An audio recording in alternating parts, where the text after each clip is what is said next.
They take apart a Formula 1 car and then put it back together, and Aston Martin sponsors this whole department. What's the uniform like at the Chinese school? This is a store. This little tower reminds me of Big Ben, and that's university level technology. This whole hallway, from here all the way to there, that's all labs. And the work there is really interesting too. They have to explain which artists they use and then analyze their work, and all this in English. They have a Russian teacher here. He's a breakdance specialist. 600 seats, world-class level. Not just among schools, but theaters in general. 7 or even 8 pool lanes, CrossFit equipment, weights, dumbbells, everything you want. That's a full-fledged gym.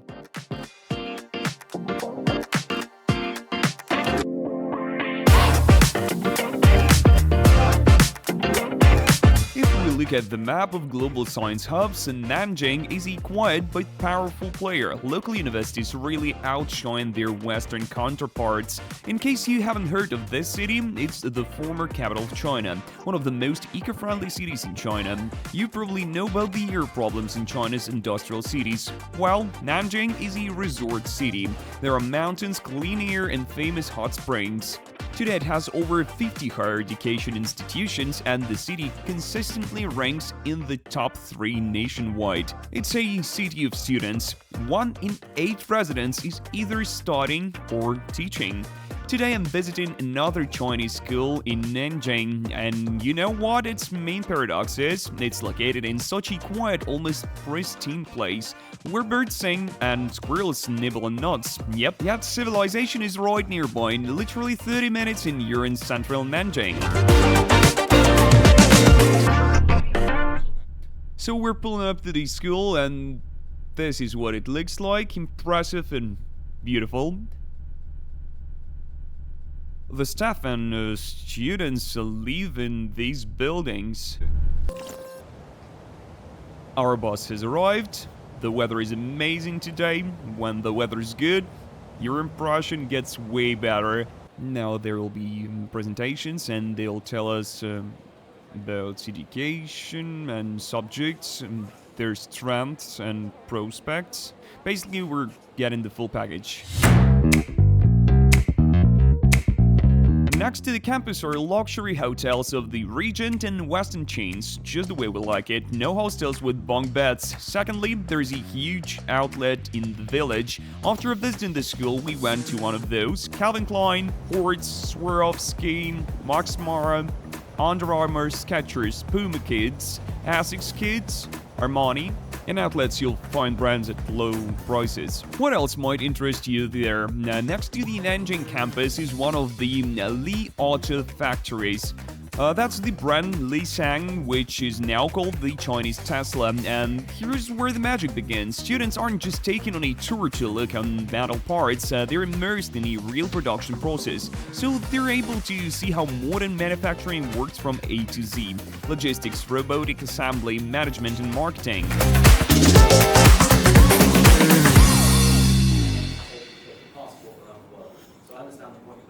I gave the camera to Nikki to film. Right, really academic schools. There are always children that will struggle to act. We have, I would say.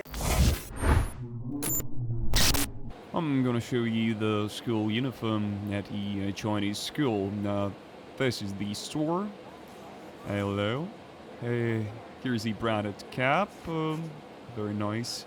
And a bag also, and this is what the store looks like. You can prepare for the school here. A sun hat, a nice blazer, pretty cool uniform actually. Shirts, you can take shirts, shorts, pants, jeans, sports gear, anything, even a bathrobe. A warm jacket, and some colorful sportswear. Cool. The fact that the school makes its own stylish uniform and sells it, in my opinion, that's really awesome.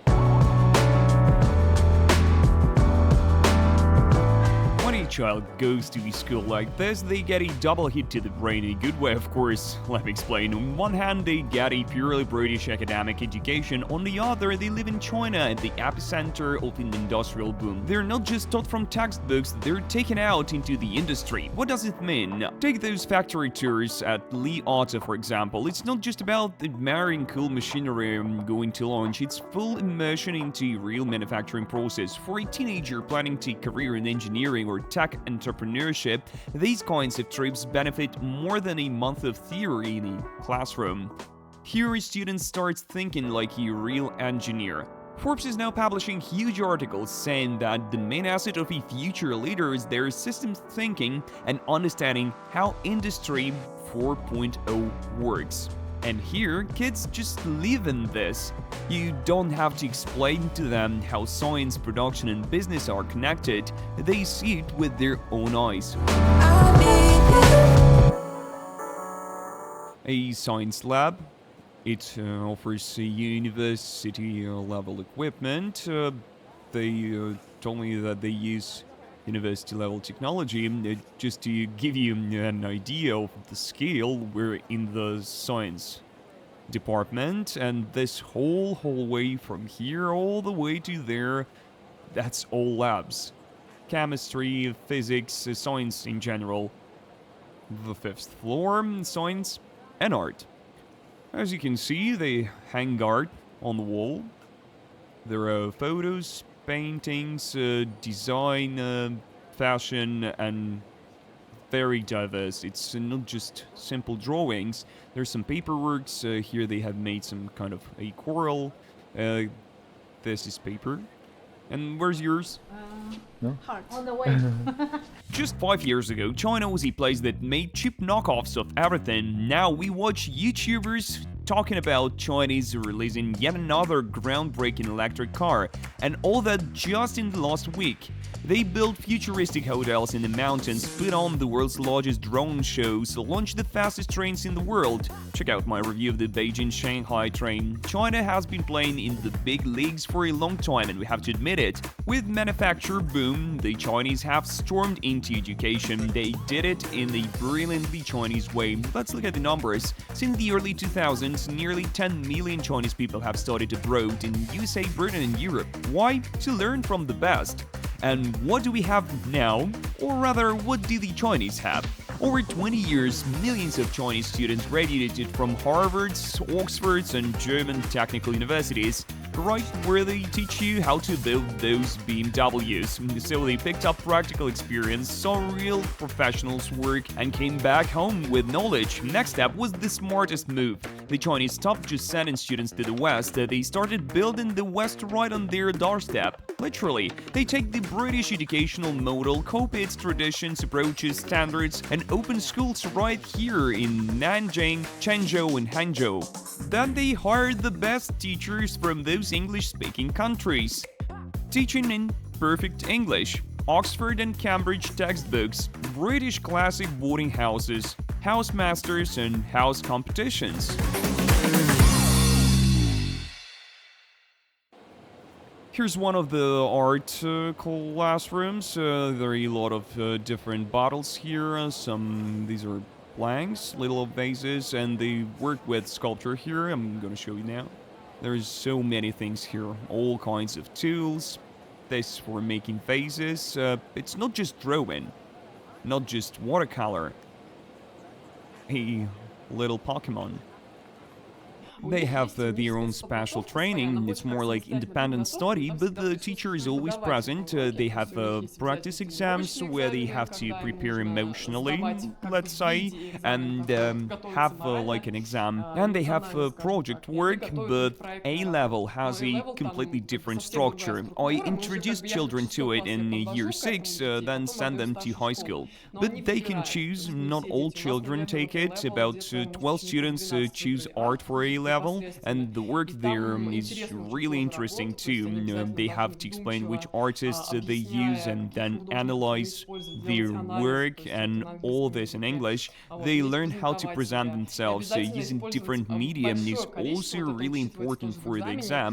So there's sewing combined with, you can see some works here, walk around and take a look. There's also photography, college, sewing, 3D, and all of it needs to be explained. And we have a boy in year 12, and he raised a really interesting topic of decay to show how a flower slowly dies and turns into a dried up element. And he applies that to different objects like a broken fan, for example. He and his teachers think, what if we make a bird's nest inside? So he breaks the fan with a hammer himself, paints it with a spray can, and that's how they make an installation. It's an interesting work. I find this experience fascinating because we don't have anything like this in Russia, exam preparation like this. Are you mostly preparing for English-speaking universities? So I'm in primary school, I don't prepare them unfortunately, but they mostly go study abroad. Another art lab classroom. Here I wanted to show you fashion. Here you can see some mannequins, also different paintings. This is also the art department. I came from over there, and it started here, and it goes all the way over there. This is all art. Art. Art classroom. Another art classroom. So they, you go to the theater, they do the show, and student art department, they do the design, and then, some of the students design the costume. So all the people, different department working together for the theater. It's pretty cool. Yeah.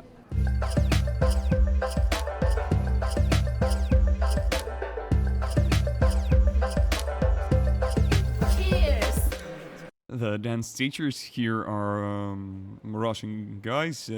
They have, for example, a dance competition and drama competition. This guy is a break dance specialist, so they can teach you break dance here too. The music office, music classroom further down, the dance studios, and these are dance studios. Dance, drama, that's cool. Mr. Nikolai. Dr. Elena. Synthesizers. Music classroom. Here are instruments like this. Whatever that means. I assume these are some sort of traditional ones. A music classroom, mostly for singing, I think. Special material to dampen vibrations and sound. Here you go, bells, drums. We leave one classroom, and there's another one. There are guitars, a lot of other instruments in little bottles. Next we go here.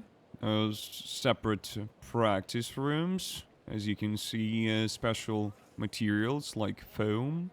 When you speak here, it's so quiet, no reflection, no echo. Here's a synthesizer. Would you like to have this classroom to record music in your school? I want to return to education in Nanjing and talk about its heavyweight champion, Nanjing University, a member of the famous C9 League, which is the Chinese equivalent of the Ivy League.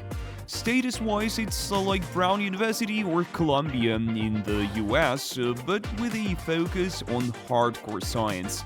The university is consistently in the top 100 of global rankings, and its pride is the State Key Laboratory of Pharmaceutical Biotechnology. This is the largest facility in the country. Here scientists study cancer genetics, cardiovascular diseases, and develop next-generation drugs. The next hub is Southeast University. That's a true engineering ecstasy. They're working on ultra-high-capacity lithium and sodium batteries. In a nutshell, while you're looking for your charger, they're working on making you do that 5 times less often. And finally, the jewel of pharmaceuticals is China Pharmaceutical University. If Nanjing University is about fundamental science, CPU is pure high-tech in the world of pills and vaccines. I'm not going to describe what they study here because it's hard for me to even read this stuff, but it sounds like science fiction even though it's reality. Here's another academic building. This little tower looks like Big Ben, a modern version. I love Wasn't J. Here's a basketball court, something in Chinese. All the teachers speak English because it's a bilingual school. And here you can look up the school model. And our capacity is 2,000 students. And we have 1,088 beds. Yeah. Oh my god. Huh? You like it? Yes, this is expensive chair. I know how much it is. Yeah. How much? How much? I can't tell you. 600 seats, world-class level. Not just among schools, but among theaters in general. Teachers and singers come here, and when they see it, they say, no, that's impressive. It's like we're in space.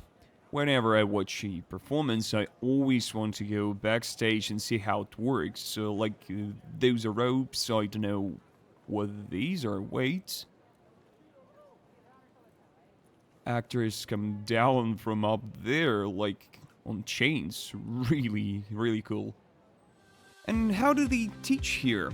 Cramming 24/7 is the wrong strategy. Here they've created something called the super curriculum. That might sound pretentious, but what matters is the essence. Basically, you learn outside the classroom. Forget about the classic 3 hobby groups, crafts and football on Tuesdays. There are over 30 sports here, from aristocratic fencing to rowing, from rugby to golf, and a sports center with a 25-meter Olympic standard pool, diving platforms, a climbing wall, full-size basketball courts. There is an art center here, a 600-seat theater, dozens of rehearsal rooms, a professional recording studio. The philosophy is simple. You want to be an engineer but also play the cello masterfully. No problem. That's not a weird hobby but a competitive advantage.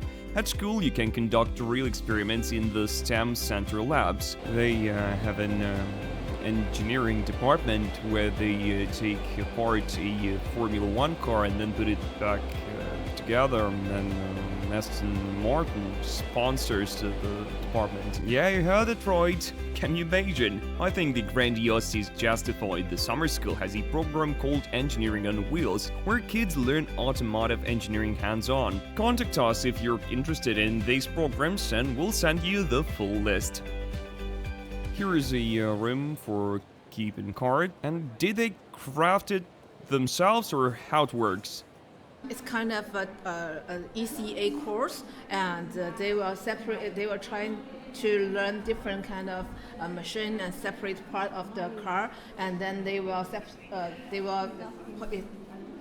Assemble it, right? Yes, and then put it together. Whether, yeah. Yeah. So they learn all the parts and then they also can write it, right? Yeah, write it as well. What do you think about the school in general and about engineering in particular? Is it strong because China is obviously known for it? Opportunities are unlimited. I mean, I've worked in South Africa, I've been around the world, and this school specifically, facilities-wise, is absolutely amazing. The opportunities is unlimited.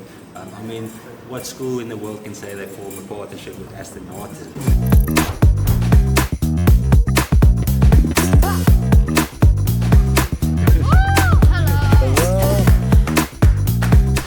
Pool is on the second floor. We have 1, 2, 3, even 8 pool lanes. Here's CrossFit equipment, weights, dumbbells, everything you want. A full-fledged gym, even cycling here. Rowing machines too. Stationary bikes, treadmills. That's basketball courts, wolves.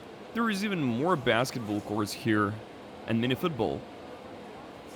Here's the first huge gym, the second one, and there is a climbing wall. You can see the tennis courts on the roof. They're clearing the snow now. Very cool. I was told the snow is rare here, and we've come right at the perfect time. I'm on the roof of the building now. Up here you can also play tennis, just set up a net, or you can also play basketball.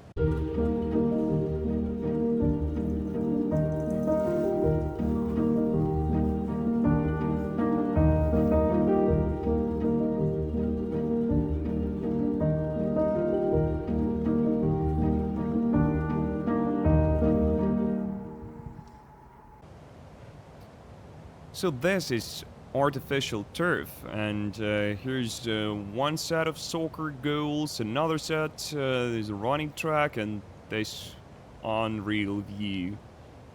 Very cool, very monumental, and the boarding houses are right here. Let's take a look inside the school's dormitory. Now, we've seen the surroundings, but what about daily life of each student? Here's a house system, just like in Harry Potter, without the sorting hat though. In each house, older students mentor the younger ones. This isn't just volunteering, it's a real responsibility.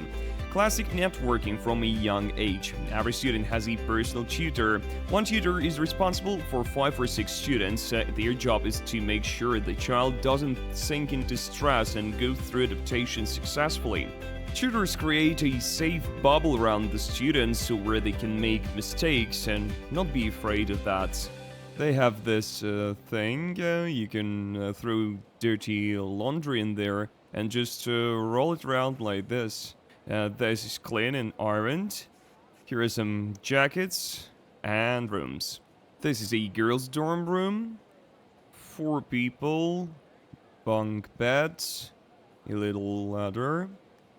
Neat closets here, desks standing, 2 bathrooms with a shower, a toilet and a sink, that's a mirror, and what should I call it, a small shoe cabinet. And for the haters of school uniform, see, think smart, dress smart.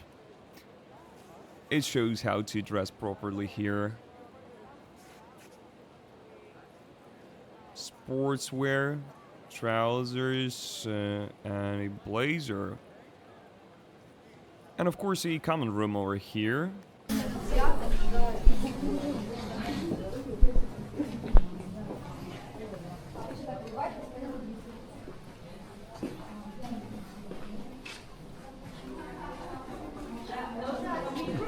A nice kitchen island, a bar island, and there are no ovens. No ovens or stoves to avoid an accident, so there's a sink, but as for cooking, they don't cook here, do they? You can just have a snack, right? They just eat in the dining hall, right? Yeah. And how many meals do they have? 3 meals a day. And plus, they always have snacks here.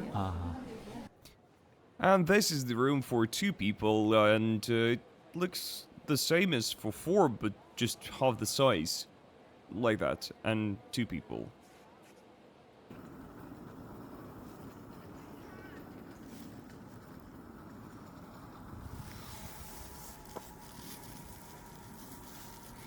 This one is very traditional Chinese ways of buildings, and you can see here it is without one single nail inside. And How old is it? how old is over 100 years. And you can see here, it do not have the constructions underground. It is all upground, and just like what we built in our several hundred years before.